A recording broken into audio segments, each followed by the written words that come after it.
Iki kudune damkar iki. Mbak Wi. Lah iki kudune damkar, nek ora damkar ya ora iso no. Few moments later.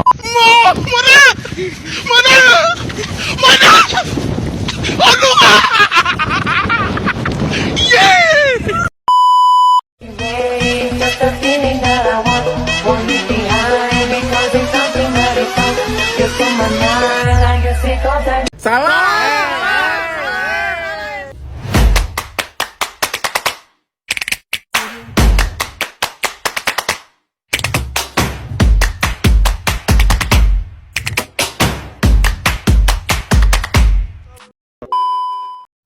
Assalamualaikum warahmatullahi wabarakatuh.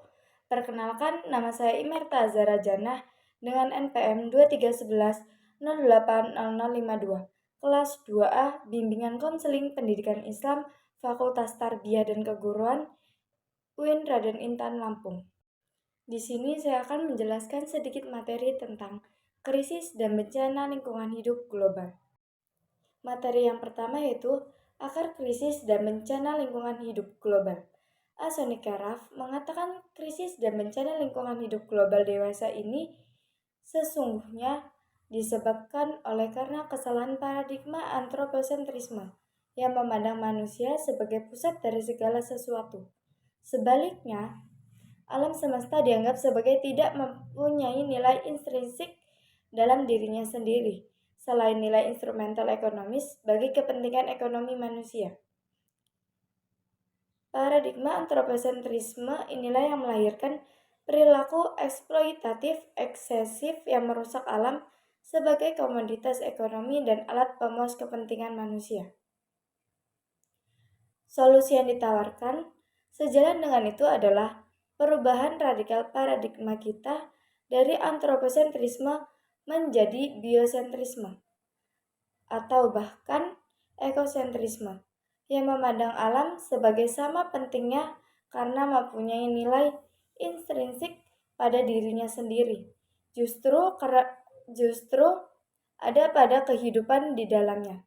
Tidak hanya kehidupan manusia, melainkan juga kehidupan makhluk hidup pada umumnya yang harus dihormati dan dijaga kelestariannya. B. Contoh dan penyebab terjadinya krisis dan bencana lingkungan hidup global. 1. Krisis lingkungan hidup global. Krisis lingkungan hidup telah disadari sebagai problem terbesar abad ini. Hal ini disebabkan karena pencemaran lingkungan merupakan isu global yang dampak menimpa penghuni dunia masa kini dan generasi mendatang.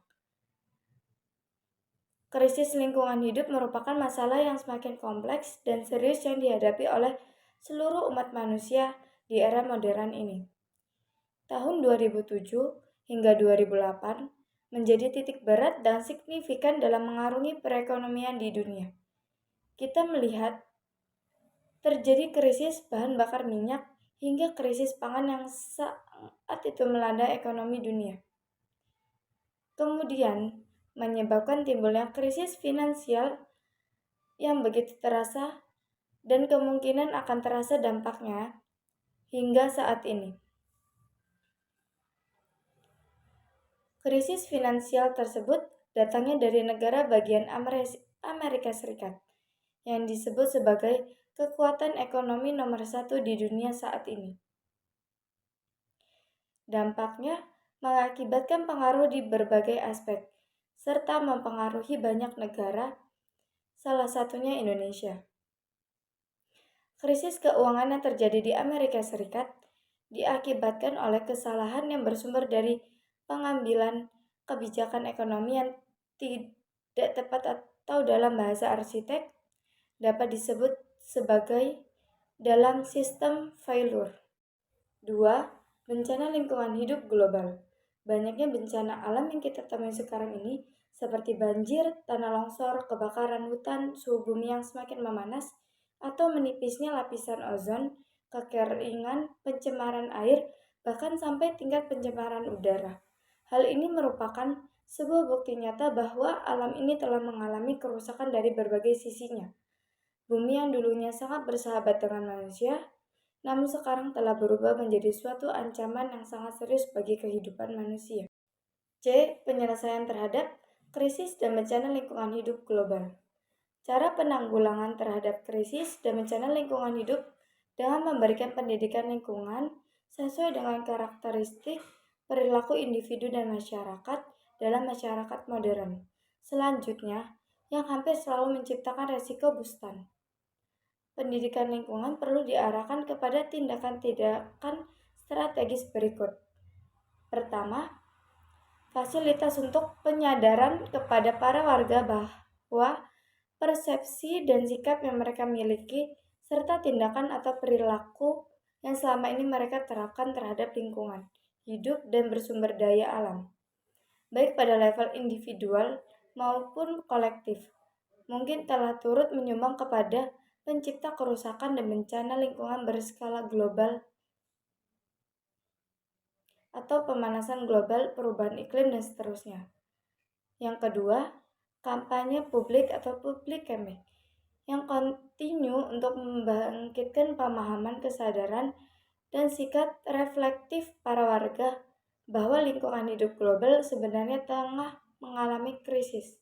Semua warga harus diajak untuk tidak hanya memahami dan menyadari, namun juga bertindak dalam konteks sense of crisis. Yang ketiga yaitu pelatihan-pelatihan kepada para warga melalui berbagai metode guna mengembangkan daya reflektif, yaitu sebentuk kemampuan untuk tidak hanya menyadari dan memahami sebab dan akibat dari krisis lingkungan global, namun juga pengembangan kapasitas individual dan kolektif untuk menemukan solusi terhadap berbagai problem yang sedang terjadi dan masalah yang mungkin akan terjadi. Yang terakhir, penciptaan kondisi yang mendukung bagi para warga untuk mau dan berani memasuki ranah keterlibatan politik guna mengawal dan mengontrol berbagai kebijakan publik yang bersifat anti lingkungan. Kesimpulan yang dapat kita ambil adalah kerusakan lingkungan hidup seperti kebakaran hutan, polusi, emisi karbon, pemanasan global, dan perubahan iklim menjadi permasalahan yang dihadapi oleh seluruh masyarakat global. Krisis ekologi telah menjadi permasalahan yang kompleks, mengancam keberlangsungan alam itu sendiri, serta rusaknya lingkungan hidup yang kemudian mengancam keberlangsungan hidup manusia dan makhluk hidup lainnya. Pembenahan secara fisik dengan memanfaatkan perkembangan teknologi tidak pernah menyelesaikan krisis ekologi. Karena perkembangan teknologi yang semakin canggih tanpa adanya sikap dan rasa mengasihi terhadap lingkungan menambah ancaman baru terhadap keberlangsungan lingkungan hidup. Sekian sedikit penjelasan materi dari saya. Kurang dan lebihnya saya mohon maaf. Dan saya akhiri. Wassalamualaikum warahmatullahi wabarakatuh.